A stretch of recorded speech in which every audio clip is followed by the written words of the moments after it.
ఉపాధ్యాయ అర్హత పరీక్షను త్వరలో నిర్వహించాలని ఏపీ పాఠశాల విద్యాశాఖ నిర్ణయించింది. సర్వీస్లో ఉన్న ఉపాధ్యాయులకు కూడా టెట్ తప్పనిసరి కావడంతో ఈసారి టెట్ కీలకంగా మారనుంది. ఈ నేపథ్యంలో దీని నిర్వహణకు సంబంధించిన షెడ్యూల్పై పాఠశాల విద్యాశాఖ ఇవాళ నిర్ణయం తీసుకోనుంది అని అధికార వర్గాలు వెల్లడించాయి. జాబ్ క్యాలెండర్ ప్రకారం అక్టోబర్లో టీఎస్సీ నోటిఫికేషన్ వెలువడుతుంది. దీంతో కొత్తగా బీఈడీ, డీఈడీ చదివిన వారి కోసం కూడా టెట్ నిర్వహించాల్సిన అవసరం ఉంది.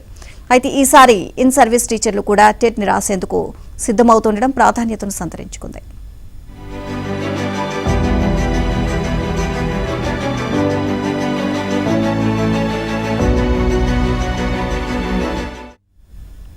సాధారణంగా టెట్ నోటిఫికేషన్ కోసం నిరుద్యోగులు ఎదురు చూస్తూ ఉంటారు.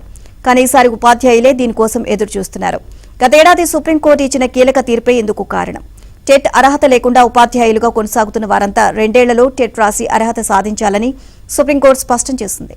ఇక అప్పటి నుంచి దీనిపై దేశవ్యాప్తంగా ఆందోళనలు జరుగుతున్నాయి.